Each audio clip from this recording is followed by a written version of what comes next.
morning. This is the June 18, 2024 meeting of the Buffalo Regional Board of Review. This hearing is being held via video conference call, WebEx at the following locations: Amherst Town Hall, Council Chambers, 5583 Main Street, second floor, Williamsville, New York, 14221. Time is 9 o'clock and the hearing is officially open. The members of the board are David Flynn, Richard Andrews, John Kenny, and Peter Clayman. My name is John Leiden, the chairman. From the Department of State, we have Hendricks Schenk and Dan Farrelly. We will now hear the scheduled petitions. When you speak, please address the board and give your name, title, and legal address so that our court reporter can have all the information requested. We may have to stop from time to time to consult with our technical staff. In making comments to the board, please provide a descriptive narrative on the matters referring to your exhibits to enable the court reporter to enter these into the record. First hearing is petition number 2024-0279. Second hearing is petition number 2023-0524. Third hearing is petition number 2024-0277. Petition number 2024-0279. This hearing is in the matter of 20 Portsmouth LLC. At this point, if you folks would like to begin presenting your case.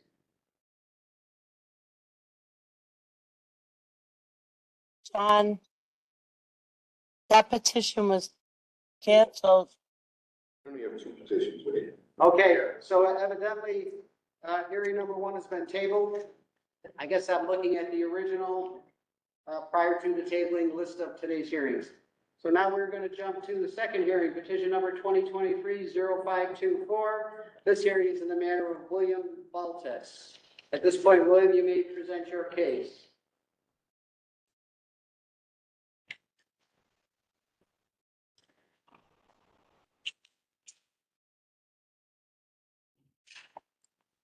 Good morning, folks. Can everybody hear me? Yes. All right. My name is Dan Morelli of Morelli Design and Construction with an office located at 5159 Western Turnpike, Altamont, New York, 12009.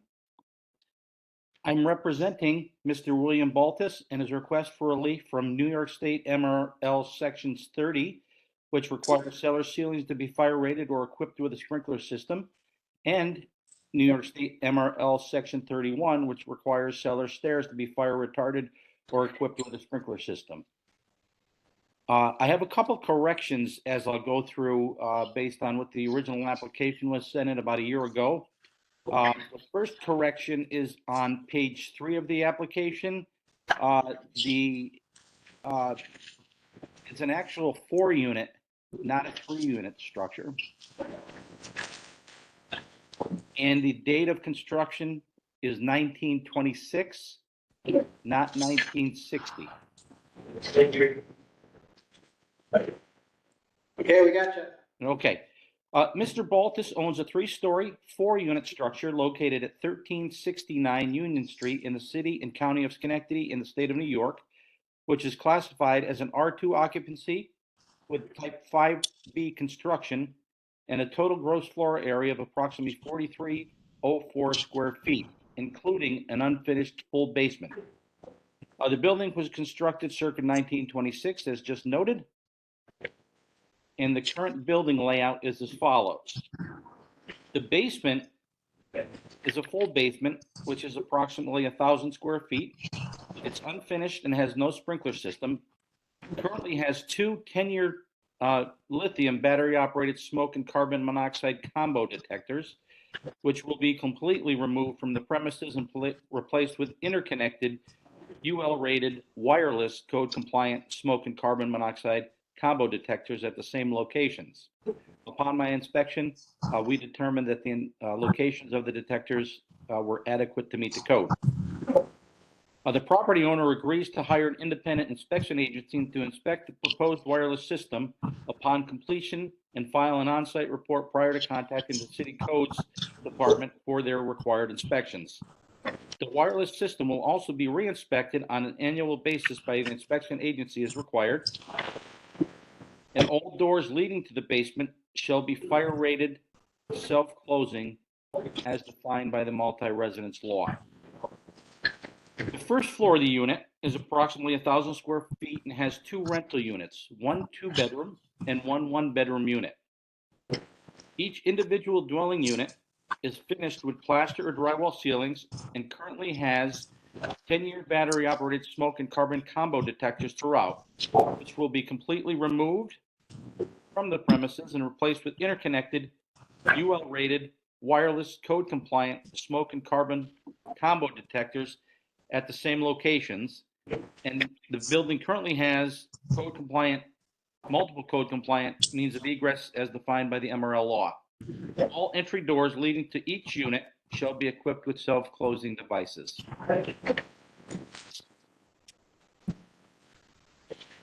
The second floor of the unit is unique in that it has 2 apartments, 1 2-bedroom, 1 1-bedroom, but the 2-bedroom unit has access to the 3rd floor via a set of stairs, which constitutes the 3rd story. Each individual dwelling unit is finished with plaster drywall ceilings and currently has 10-year operated smoke and carbon monoxide combo detectors throughout, which will be completely removed from the premises and replaced with interconnected, UL-rated, wireless, code-compliant smoke and carbon monoxide combo detectors at the same locations. And also has multiple code-compliant means of egress, as, excuse me, as defined by the MRL law. All entry doors leading to each unit shall be equipped with self-closing devices. And as I stated, excuse me, the 2nd floor 2-bedroom is actually on the 3rd level with access from the 2nd level.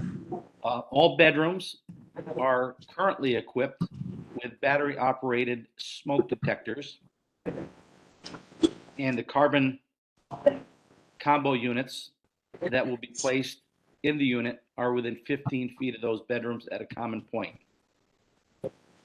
Based on the information presented at today's hearing, the applicant is seeking relief from New York State MRO Sections 30 and 31 based on the following findings of fact. Installing a fire retardant ceiling in the unfinished pre-existing basement or installing a sprinkler system would create an excessive and unreasonable economic burden on the property owner and their tenants simply due to the high cost of performing these tests. It was reported to me that the owner did receive 3 quotes. I don't have access to those quotes, but they were quite high from what he tells me. What did he, MEP obstructions that are currently present in the exposed basement ceiling, such as ductwork, pipework, so on and so forth, make it impossible and physically impracticable. The alternate measure to achieve the intended objective is the presence of interconnected, UL-rated, wireless, code-compliant smoke and carbon monoxide detectors at designated locations. I did walk through the building on several occasions with the owner and spotted where these need to go to meet the code. And they will be, once installed, inspected on a yearly basis by an independent inspection agency. One last thing is the door leading to the basement from the 1st level will be fire rated and self-closing. So based on the information presented at this hearing, the homeowner respectfully requests relief from New York State MRL Sections 30 and 31. I'll field any questions if there are. hey, Dan, you mentioned the owner gave you numbers and they were quite high. What were those numbers per your recollection of that conversation? The lowest number that I recall was over $12,000. The other 2 were higher, but I don't recall the numbers that he gave me. And 12,000 to go to the street and sprinkler the building? That's correct. So your 3rd story is for the 2nd floor apartment. It's not a separate apartment, correct? That's correct. And what is in the 3rd story? Bedrooms, kitchen? 2 bedrooms. Okay. Peter Klayman here asking you, sir, is the stair to the 3rd floor a continuation of the stair that goes up to the 2nd floor with a smoke cutoff door, or is it a separate attic stair? What is it? It's a separate attic stair within the unit itself. Okay, it's none of my I don't know how to say this politely, but firemen with turnout gear and attic stairs don't mix. How substantial is this stair to the third floor in terms of a fireman getting up there, much less, your tenants getting down? So it's an open stairwell within the unit that leads from the second floor right up to the third floor to the bedrooms. So theoretically, if you're in the living room, dining room area of the second floor, you walk up the second staircase into, we'll call it an entryway, which has a door on either side that leads into the bedrooms. And this construction, how old is it? 1926. Converted. Sir, when was this converted? I mean, any guess when it was converted? I mean, this is not typical of these buildings. Yeah, I'm not sure if and when it was. The information that we have was based on our inspection of over about a year ago. And all the information reports that we pulled up don't give any indication that the stairwell went directly to the attic. So a conversion happened prior to this owner purchasing the building.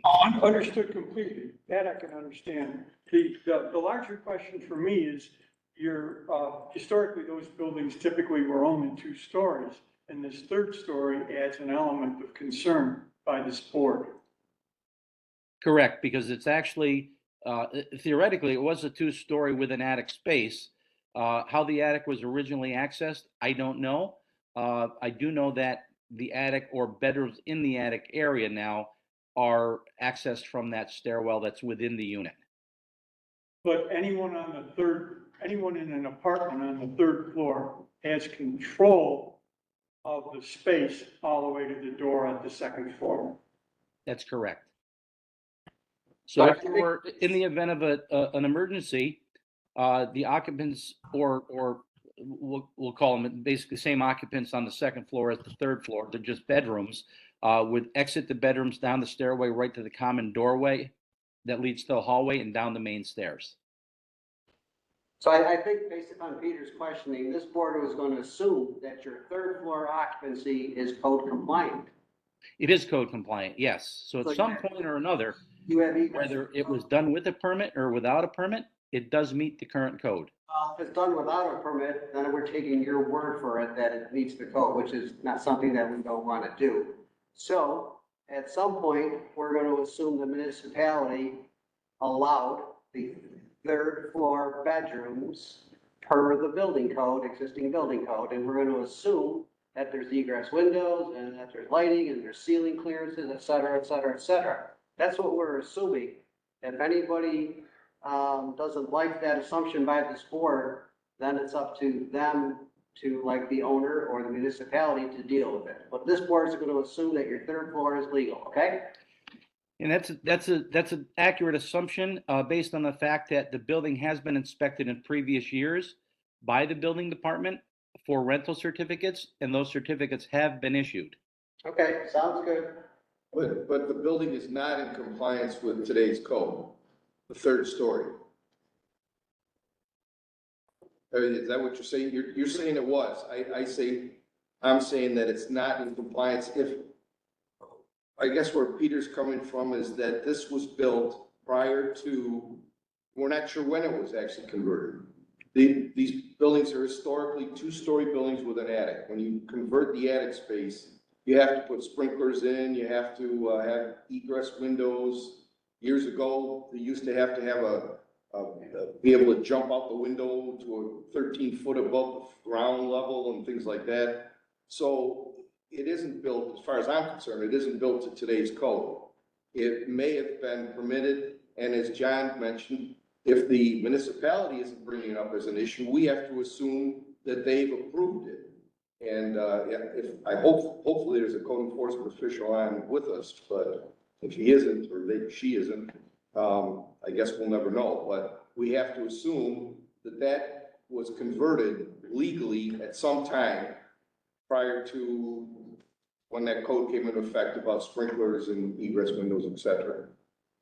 Sir, Peter Kleiman here again. I mean, this gets into details of a thorough inspection. I mean, we're going to assume that the doors that you're putting closures on are archaic doors.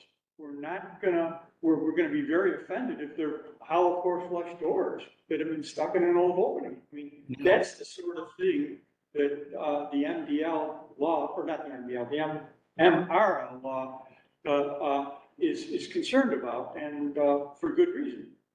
Understood, and we do many of these inspections, and we are very, very,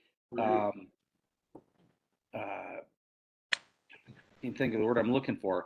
We make sure that when we do our inspections, everything meets the code under our licenses and our company insurances. And we make sure that we communicate, our office is located very close to the City Hall in the building department, and we're, Dan Prasad, who's not online right now, is the inspector in that neighborhood, who's been with the city for quite some time. At least 8 years, I would say, he's been with the city. He's moved up in the department. We're very thorough and very adequate when we do our inspections. We go through the building piece by piece. I can assure you that any door leading to a unit with a self-closer is a hard, solid core, most likely an original in most cases, door, and not a cheap 6-panel hollow metal masonite door. I can also assure you that the based on observation, that the door leading to the basement has been changed. It was an original wood door, and now it's been changed to a steel fire-rated door with a closer on it.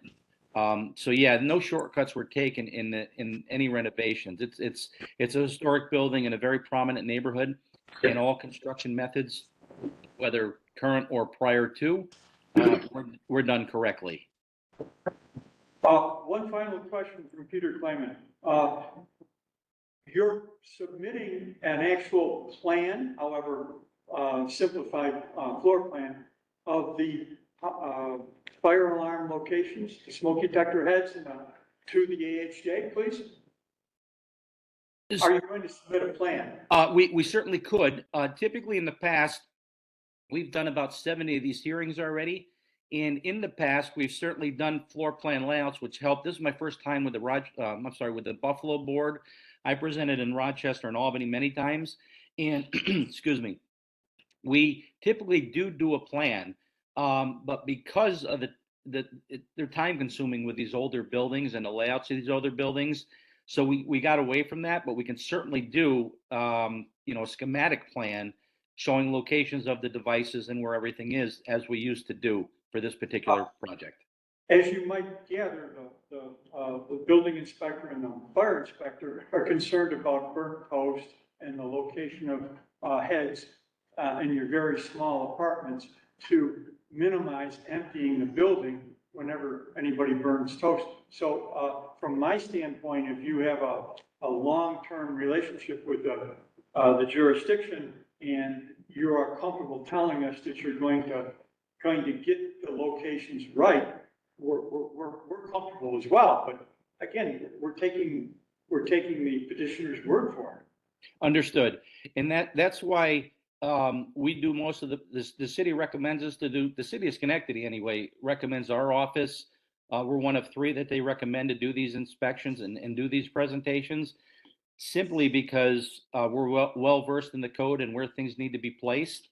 And we guide to the best of our ability and knowledge the tenant, in this case, Mr. Baltus, as to how and where to put things and what to put in, especially with the wireless devices, because they get a little tricky in a sense that they must be UL rated. A lot of people just buy online and they're not UL rated. They install them and they don't work. So we have a protocol in Schenectady where I'll do an initial inspection, then I'll do an inspection prior to the hearing, just to make sure everything's in order, nothing's changed, nothing's been worked on, and then we communicate. Dan Prasad's not online right now, but we do communicate with the building department and the building owner, and we'll physically even walk through with them after the fact, and with their whether it's a fire alarm company or whether it's an electrician, we'll walk through with them and we'll make sure everything's in order. Because when the building inspector comes through, they want to make sure they can pass it the first time through with no issues. But I do get your point. It's hard. If I had continued to do the drawings, and as you can imagine, the amount that we do of these, they become really time consuming because there's no cookie cutter houses in Schenectady. We just stopped doing them because they were taking too long. Yeah, Peter Clayman here again. I would only expect a schematic. I would never expect a meticulous architectural drawing in an open house. Yep, understood. And they used to help. I mean, I know the other boards, Albany and Rochester, loved when we did the drawings because it was a good pictorial and you had it in front of you and we'd put the board up and do a presentation. So we can certainly do that fairly quickly for you. Rick Andrews here. Rick Andrews, the fire inspector, Hi, Rick. fire representative. I have a question about, so I'm gonna mention this to the attorney, our attorney here, Mr. Flynn. So are we to assume that the third floor was converted legally at one time if the municipality is not making an issue out of it? That's correct. Yeah, municipality, this is David Flynn, with the municipality not making an issue, and if this is obtained yearly rental certificates, I think the typical process there would be an annual inspection, so it's had multiple sets of city code official eyes on it. Because it does not meet today's code for a third floor bedroom. Just so. For the record. And, my other question for you is there a common stairwell that comes from the second floor all the way to the first floor or all the way to the basement? There's a common stairwell that goes from the second floor down to the main level. Then there's a hallway, which connects the first floor units to the hallway and the stairwell to the hallway. And at the end of the hallway is the stairwell down into the basement. So the basement entrance is a separate entry off the hallway. Okay. As far as the basement goes, what is stored in the basement? What is it actually in the basement? Right now, it's just the landlord's hand tool storage. There's really nothing down there right now. Well, there's mechanicals, right? What mechanicals? Oh, I'm sorry. Yeah, there's a boiler system and there's hot water tanks. One for each unit, hot water tank for each unit? Correct. And what about dryer, washer, dryer? No washer dryer. There is no washer dryer on premises. And I'm speaking for myself, on this one, but, would you be objectionable to installing a sprinkler head off the domestic system in the mechanical area? We would not. And let me rephrase that. We would not be objected to doing that. We can certainly do a one head or even a two head off the domestic water if that's all that's required. We've done that in the past on several projects in Schenectady, and the water flow in that area would certainly deem that feasible. So we could Thank you. certainly do that as a condition. Thank you. Peter Clayman here again. In your inspection of the basement, did you see attempts by earlier tradesmen to block the vertical cavities with drywall cement or acoustical caulk or something like that? Or can you basically look up and look inside the walls of the first floor apartment? You cannot look inside. They were blocked. Yes, correct. Thank you. So it's probably balloon construction, most likely. I'm sorry? It's most likely a balloon construction, this building. Correct. If those had been open, you could see all the way to the third. That's correct. floor.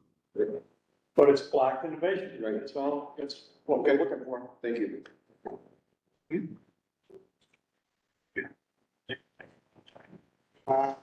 Okay, so, anything else on the board?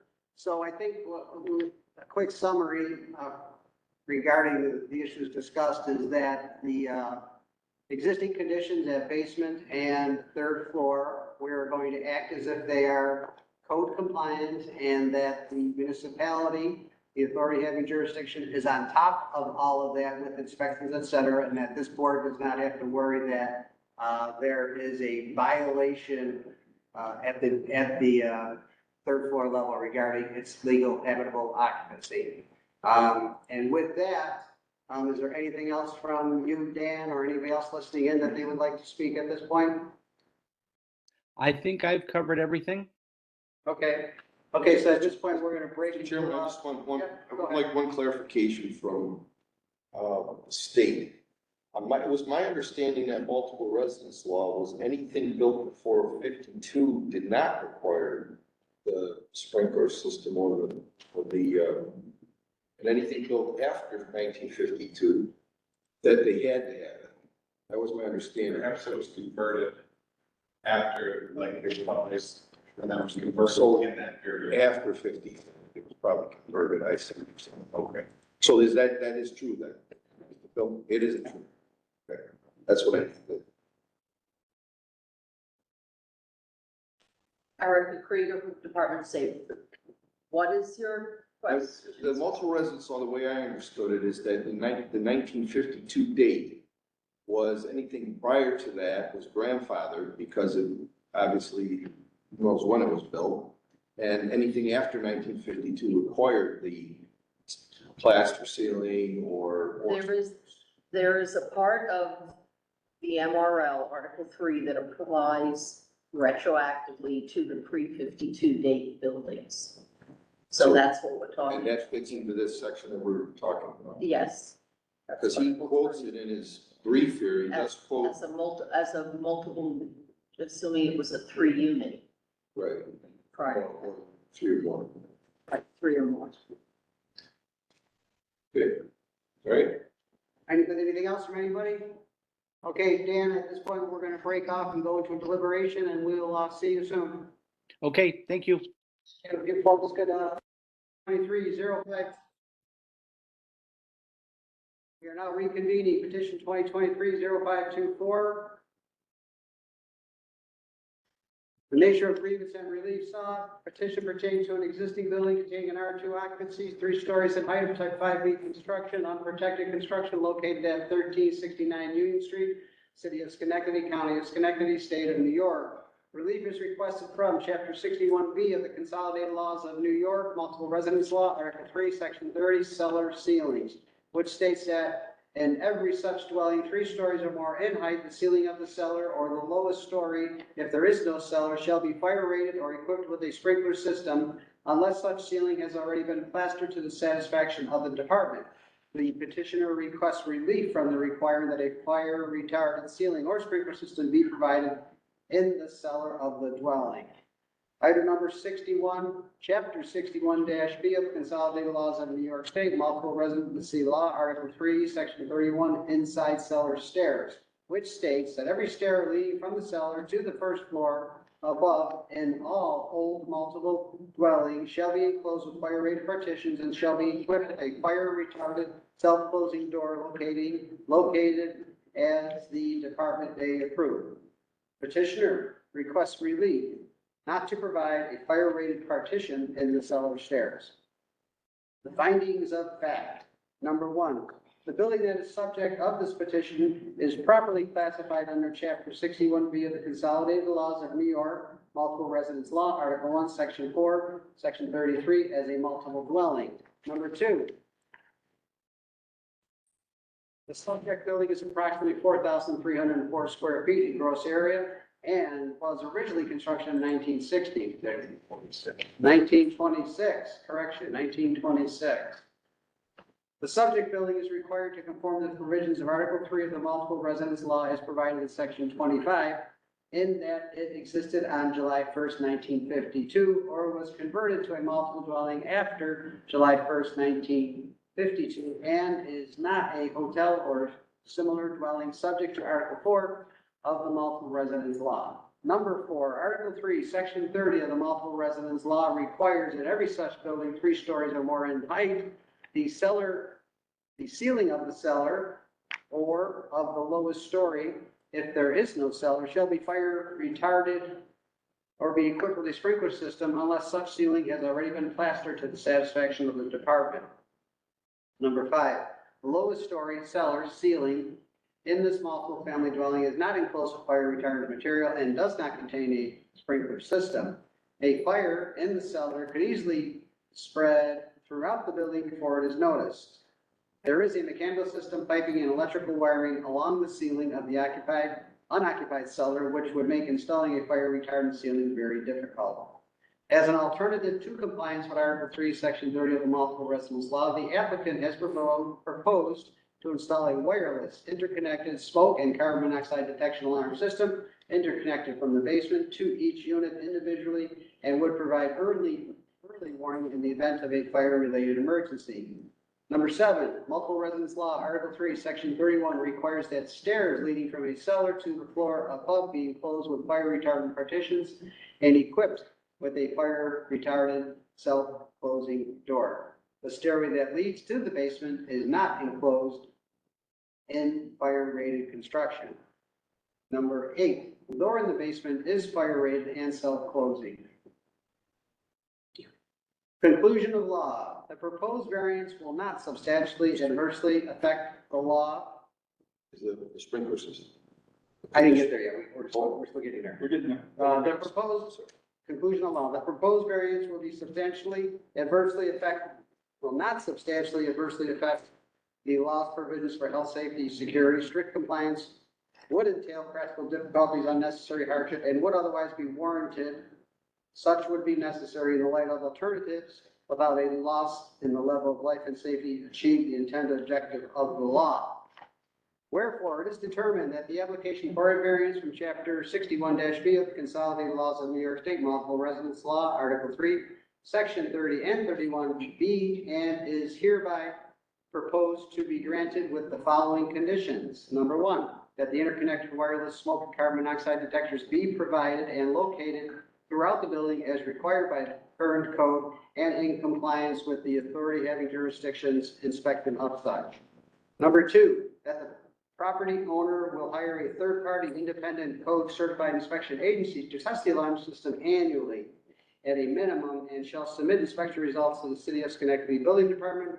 Inspection reports shall also be left on site and be readily available for inspection.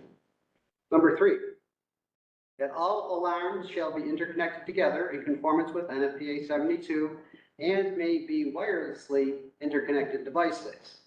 Number 4, that any entrance door and every door opening into any entrance hall, stair hall, or other public hall connected there within shall be self-closing and confirmed by the authority having jurisdiction. Number 5, at the basement level where the mechanicals are located, such as furnaces and hot water tanks, sprinkler heads off the domestic line shall be provided. These sprinkler head locations shall be approved by the authority having jurisdiction.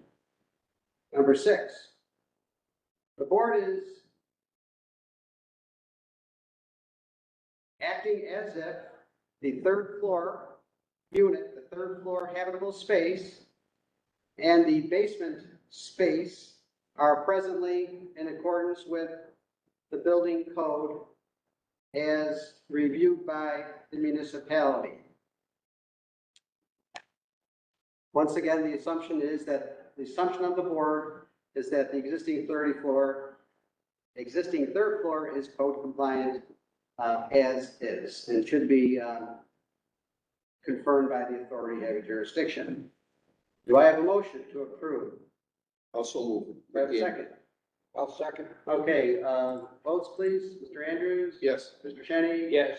Mr. Flayman? Yes. Mr. Flynn? Yes. John Lyden is also in favor. The vote carries 1, 2, 3, 4, 5-0, and variance has been approved. Thank you very much, folks. Thank you.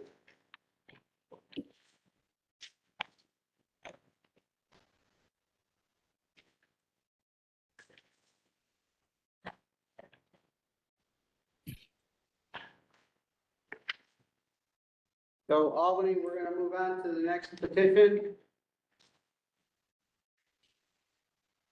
Petition number 2024-0277.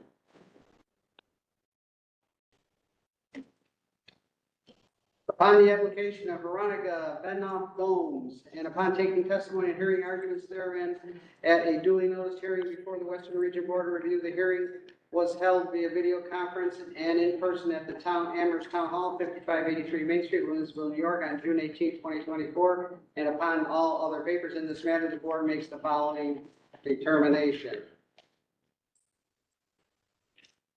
I'm going to cancel out, the board makes the following determination. The variances that are before us, petition pertains to an existing building containing an R2 occupancy, 3 stories in height of type 5B wood frame unprotected construction located at 47 to 49 Furman Street, City of Schenectady, County of Schenectady, State of New York.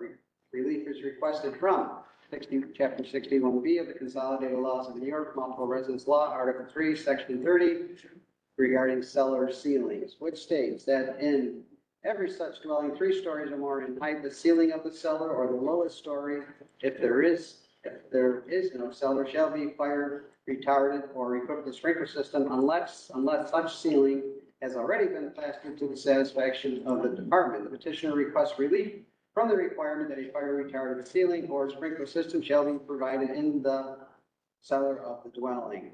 Chapter 61B of the Consolidated Laws of New York, Multiple Residence Law, Article 3, Section 31, regarding inside cellar stairs, which states that every stair leading from the cellar to the floor above in all old multiple dwellings shall be enclosed with a fire retardant partitions and shall be equipped with a fire retardant self-closing door located as the department may approve. Petitioner requests relief not to provide a fire rated partition in the cellar stairs. At this point, the petitioner may present his case. Well, folks, you got me one more time. How are you? Dan Morelli of Morelli Design and Construction with an office located at 5159 Western Turnpike in Altamont, New York.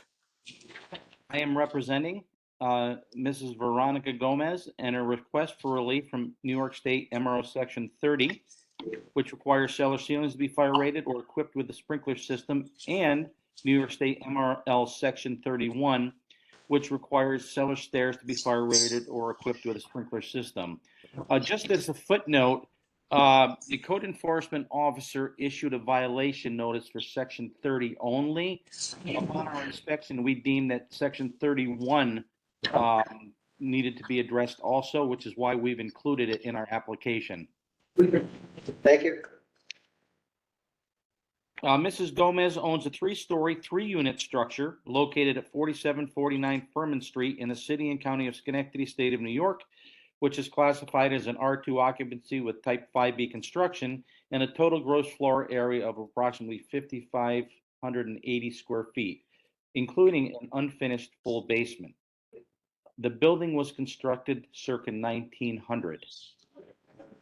Each individual dwelling unit is finished with a plaster or drywall ceiling and currently has, at the time of my initial inspection, one existing interconnected hardwired smoke and carbon monoxide detector combo unit within each dwelling unit, multiple single-station battery-operated smoke and carbon monoxide combo detectors at designated locations throughout the common areas, such as hallways and stairwells, and multiple code-compliant means of egress as defined by the MRL law. The homeowner proposes and has agreed to remove and replace all single-station battery-operated devices with UL-approved interconnected hardwired smoke carbon monoxide combo detectors at all common hallways and stairwells as required per code. All new devices shall be interconnected to the existing hardwired devices throughout the structure. So in essence, all devices within the building will become hardwired combo detectors. Each dwelling unit has 3 bedrooms, and each bedroom currently has, at the time of my initial inspection, single-station battery-operated smoke detectors within 12 inches of each entry door to each bedroom, and they shall remain as is. The homeowner has agreed to provide self-closing devices on all entrance doors to each dwelling unit as required per code. The full basement is unfinished and has no sprinkler system, and currently has, at the time of my initial inspection, one existing interconnected hardwired smoke and carbon monoxide combo detector at a designated location centrally located near the HVAC equipment. The homeowner has also agreed to provide self-closing devices on all 3 existing fire-rated doors leading to the basement. From an interior quarter, one from each side, and one from the rear exterior, as shown in one of the photographs of the rear of the building that I had sent in. So the three fire-rated doors leading to the basement now are code compliant, fire-rated, and self-closing. The applicant is seeking relief from New York State MRL Sections 30, cellar ceilings, and 31, cellar stairs, based on the following findings of fact. The structure has been inspected yearly in recent years for compliance with the 2020 New York State Building Code by the City of Schenectady Code Enforcement Office for issuance of rental certificates, and the proposal to replace non-compliant devices with new UL-rated interconnected hardwired code-compliant devices throughout each floor of the building, as well as installing self-closing devices on all entrance doors, and all existing fire-rated doors leading to the basement are alternative solutions without the loss of level and safety to achieve the intended objective to the code. Installing a fire-rated ceiling in the unfinished common areas of the pre-existing basement, or installing a sprinkler system would create an excessive and unreasonable economic burden on the property owner. Once again, they got one price from a sprinkler company, and it was in excess of $15,000. I don't have any documentation of that. It's just what they had told me. As well as the MEP, existing MEP obstructions currently present in the exposed basement ceiling, therefore making the installation physically impracticable. The alternate measure to achieve the intended objective is the presence of UL-rated, interconnected, hardwired, code-compliant smoke and carbon monoxide combo detectors at designated locations as proposed, as well as installing self-closing devices on all entrance doors and existing fire-rated doors leading to the basement. Upon my inspection, the locations of the devices are properly located, so the battery-operated devices are going to be switched out with hardwired devices. The hardwired devices that we observed were already in the correct location. It should be noted that a violation notice was issued by the City of Schenectady for New York State MRL Section 30 only, but upon our inspection, we believe that a variance for New York State MRL Section 31 should be included with this application, based on our observation. Therefore, based on the information provided in today's testimony, the homeowner respectfully requests relief from New York State MRL Sections 30 and 31. Are there any questions for me? So quickly, the third floor is presently in a full apartment. It's not part of the second floor unit. That's correct. And do you know when the third floor was converted and permitted as a third floor unit? I do not. Several homeowners prior to, in addition to this homeowner, had purchased the building, and this condition has been in effect for quite a while now. Quite a while is 1 year, 2 years, 10 years? Over 20 years. Over 20 years. It's been At an least. apartment on the third floor for over 20 years at least. Yes, I went back to 20 years of ownership, and that third floor has always been the way it is now. Peter Kleiman here, is the building set up in flats? It is, yes, A front stair and a rear stair? correct. And does the rear stair go all the way up to the attic as well as the front, or vice versa? So the way the building, I'm not sure if you've got the photograph of the rear of the building and the front of the building that I sent in. But on the front of the building, if you have that elevation, there's two doors off the front porch. The left door is the entrance into the first floor flat. And Got it. so all the way through the flat, there's a door that exits out the rear. It doesn't exit out directly to the porch though. It exits out to a small, very short corridor. And if you were to take a right-hand turn, there's a fire door that would lead into the basement. So they have separate access to the basement from that side. The door to the left leads to the second and third floors from the front of the building. And from the rear of the building, the rear entrance on the left side leads to the second floor flat. And if you look all the way to the right, there's a door at the far right of the building that also leads to the third floor flat. So each flat has two means of egress. And the third floor flat has full control to the exterior door on their rear egress. That's correct. Only the third floor. Also, since we have the photographs out, we should note, there's a door to the left of the door we just spoke about that's lower to grade. That's an exterior fire-rated self-closing door that leads to the basement. And inside the building, there's also two additional entrances to the basement from the first and second floor flats from that common area. Both of those doors are already in place and fire-rated. I believe they already installed the self-closers. So does the municipality issue certificates of occupancy for these flats? They have in the past years, yes. Up until recently. Until recently, they stopped doing that? They stopped doing it because of the MRL law and the variance requirement. So I think once again, this board needs to assume that the third floor is code compliant based upon its conversion to an apartment. And that's a big assumption on our part. And obviously, if that is not accurate, then allowing variances for the basement, et cetera, is more compounded than not, because you already have code violations, maybe. So that's kind of once again, we're going to be assuming that code compliance at the third level is 100% accurate and enforced by the municipality per the code, period. Correct. And I can attest to that in the sense that over the past many years, rental certificates have been issued for all three flats.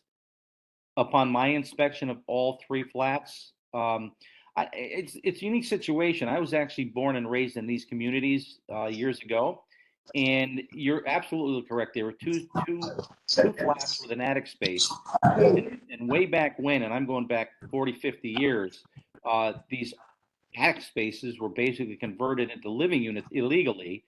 I'm going back over 30 years. City codes came in and made them become compliant or abandoned. And a lot of the buildings in Schenectady are situated like this with, we'll call it approved and it's recently inspected third floor flats. Upon my inspection, I can attest that the means of egress was adequate. The light vent and egress requirements for the windows was adequate. Ceiling heights were adequate. So we have to assume, and I believe the assumption is correct, that at some point, way back when, these third floors, in the cases we're discussing today, were approved by somebody in codes. Well, this building does have two stairwells, which is a big factor. There's two separate stairwells. That's correct. Correct. And this is David Flynn, as Mr. Lyden stated, we're put in a position of having to make this assumption about code compliance on the third floor because we have no representation from the city, whether either in writing or in person, but to ascertain the nature of code compliance with that third floor. Hence, we are put in a position of having to assume that. Understood. And the I guess positive part about this particular case is I did submit the completed and signed questionnaire from the code enforcement official that states item 11, the petition should be heard, and item 13, that they support the position. So that was dated May 23rd of 2024. And the inspector, Benjamin, is not online now, but I can say that at least we have a document stating that they're in agreement with what we're discussing today. So that's the letter dated May 13th? No, that would be the Building Codes and Standards Form for Code Enforcement Official Variance Questionnaire. That's helpful. US document 2076. Yeah, we don't have it in front of us, but it is on, It is part of the record. part of the record, it is on a screen that, is I available. got it. Got it. This is one from the code book. Yeah, it is here. Yeah, we try to get their approval, and get them involved. Now, at least, now that we're learning how to do these properly, when we submit our applications, this is a more current application than the previous one we did. The other one was a year old. This is very current within the past 6 weeks. So, we made sure that we had the questionnaire filled out and submitted and signed, in support, because a lot of the inspectors are out in the field at this hour and they're not able to join us online. So, this is David Flynn. I stand corrected. We do in the record for this matter have documentation from the code officer regarding code compliance of this property. So Rick Andrews speaking, the square footage of this basement is what? It's about just under 1,400 feet. And you could see where a sketch, even a sketch of the building would have been helpful to us, actually for both areas. Oh, I fully understand and apologize. One of our things is a time constraint on doing these. We have so many, and it's no excuse. It's just the fact that, we don't want to overcharge our clients to do that part of it. Although that's really, in my opinion, the key part of these presentations, because it gives us a visual of where everything is It's and it's important. put on record. Yes, it's important for us. And also, even if it, you had just, and for the future, if you would come before us again, obviously, like a sketch or something. Sure. We can always go back. I think we used to do what was time consuming is we used to do an AutoCAD, a full building measurement with an exact location of everything and literally an AutoCAD drawing. It would take us a full day and a half to do it, and we just ran out of time. But to do a quick hand sketch of something with a schematic even would be helpful, because I'm realizing we stopped doing them about 6 months ago, and we find that it kind of leaves the boards at a loss because they don't have a visual to look at. So in your photos, you have show some smoke detectors. Yes, Are these all going to be removed? any non-hardwired device that's not a smoke detector, the smoke detectors in the bedrooms will remain. They're battery operated. Okay. The combo units, carbon smoke detectors that are not interconnected, will be removed and replaced with interconnected devices. Okay, there's a photo here shows a detector on a wall on the top of a stairwell, I assume. Yeah, all those detectors in the stairwells are battery. They're going to be replaced with interconnected hardwire. That particular one is in a bad location to begin with. They are. They were all just stuck on the walls haphazardly, and we have better locations that they're going to put those in general vicinity, but That's why we want the approval of the code enforcement. Right.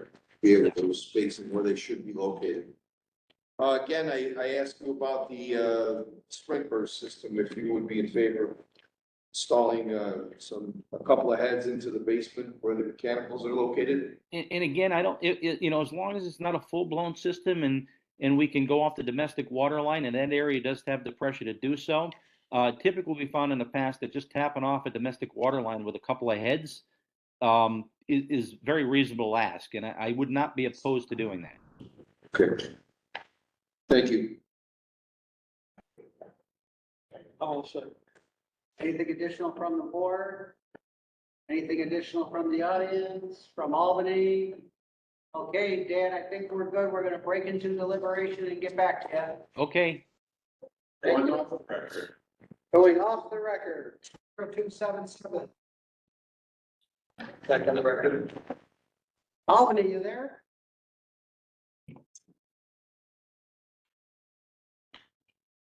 Hello, Albany. You're on the record. Nature of grievance and relief sought. Petition pertains to an existing building containing an R2 occupancy, 3 stories in height of type 5B wood frame construction, located at 4749 Furman Street, City of Schenectady, County of Schenectady, State of New York. The board makes the following findings of fact. Number one, the building that is the subject of this petition is properly classified under Chapter 61B of the Consolidated Laws of New York, Multiple Residence Law, Article 1, Section 4, Area 33, as a multiple dwelling. Number two, the subject building is approximately 5,580 square feet in gross area and was originally constructed around 1900. Number three, the subject building is required to conform with the provisions of Article 3 of the Multiple Residence Law as provided in Section 25, in that it existed on July 1st, 1952, or was converted to a multiple dwelling after July 1st, 1952, and is not a hotel or similar dwelling subject to Article 4 of the Multiple Residence Law. Number 4, Article 3, Section 30 of the Multiple Residence Law requires in every such dwelling 3 stories or more in height, the ceiling of the cellar or of the lowest story, if there is no cellar, shall be fire rated or be equipped with a sprinkler system unless such ceiling has already been plastered to the satisfaction of the department. The lowest story, number 5, the lowest story cellar ceiling of this multiple family dwelling is not enclosed with a fire retardant material and does not contain a sprinkler system. A fire in the cellar would easily spread throughout the building before it could be noticed. There is a mechanical system piping and electrical wiring along the ceiling of the unoccupied cellar, which would make the installing of a fire retardant ceiling very difficult. Number 6, as an alternative to compliance with Article 3, Section 30 of the Multiple Resident Law, the applicant has proposed to install an interconnected smoke and carbon monoxide detection system throughout all areas, including the bedrooms. Interconnected from the basement to each unit individually and would provide early warning in the event of a fire-related emergency. Number 7, Multiple Residence Law, Article 3, Section 31 requires that stairs lead from the cellar to the floor above the enclosed with fire retardant partitions and equipped with a fire retardant self-closing door. The stairway that leads to the basement is not enclosed in fire-rated construction. The door into, number 8, the door into the basement is fire-rated and self-closing. That is that. Now, we now have the conclusions of law. No, it's all okay. Excuse me, guys, could I go back? Just, did you just mention, the smoke detectors in the bedrooms are also gonna be interconnected? Yes, Because we were just gonna leave, the battery operated ones in place. it appears as if the board has ruled otherwise. They have, okay, I just wanted to confirm that. That's not a problem. You got it. Conclusion of law, the proposed variance will not substantially adversely affect the law's provisions for health, safety, and security. Strict compliance would entail practical difficulties, unnecessary hardship, and would otherwise be unwarranted because such would be unnecessary in the light of the alternatives which, without a loss of level of safety, achieve the intended objective of the law.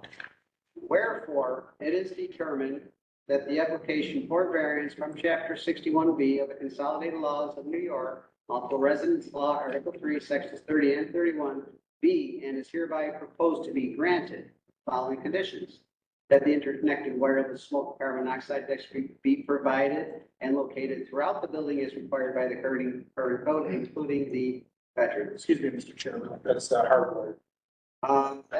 The interconnected, the interconnected wireless, right?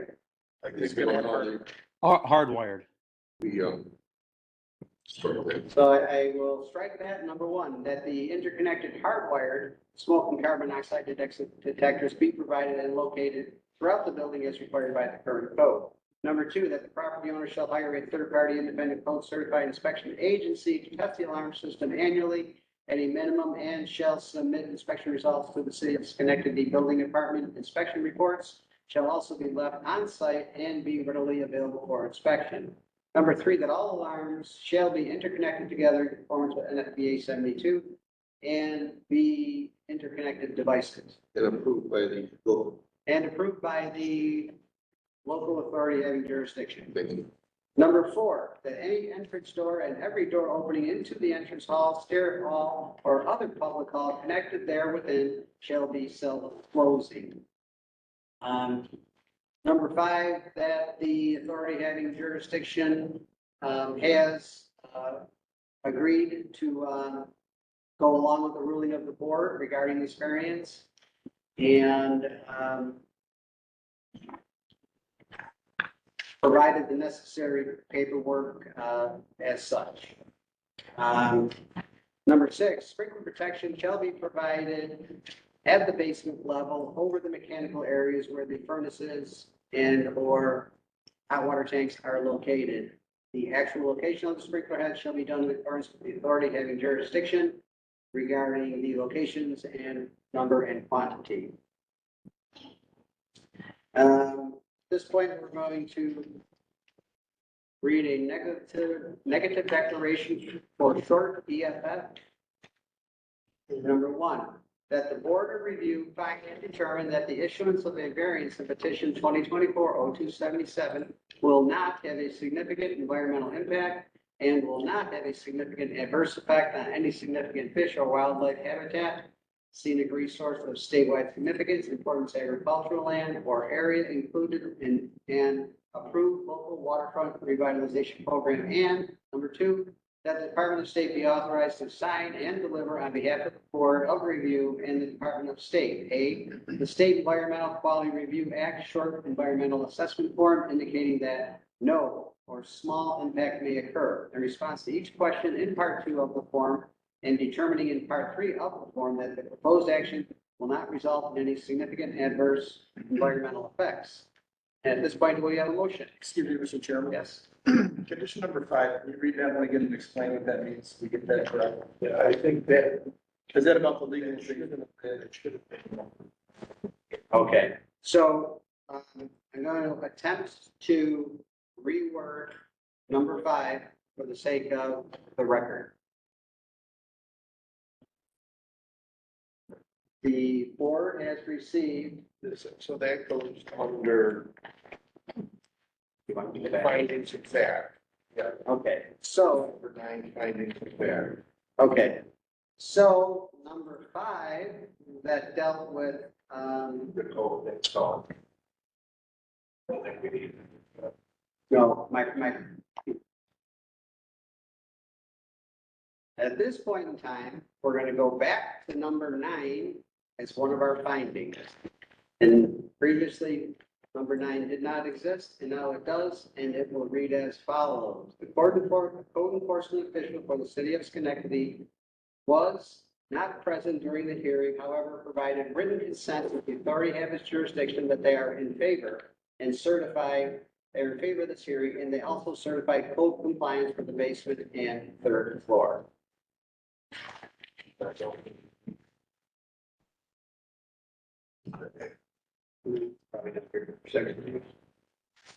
We don't. Yeah, the previous determination on record shall be eliminated regarding the aforementioned finding number 9. At this point, we'd like to conduct a motion to approve. Mr. Andrews, Mr. Shetty, motion to approve, seconded. Second by here. I'll conduct a vote. Mr. Andrews, Yes. Mr. Shetty. Yes. Mr. Clayman, Yes, Mr. Flynn. Yes. John Lydon is also in favor. The vote carries 5-0, and the variance has been approved. Now we need You have to read that disclaimer, Mr. Chairman. Yeah. The disclaimer at the end about this is strictly for this particular. Yeah, where is that? It's at the very end of the final potential determination. Right after your determination.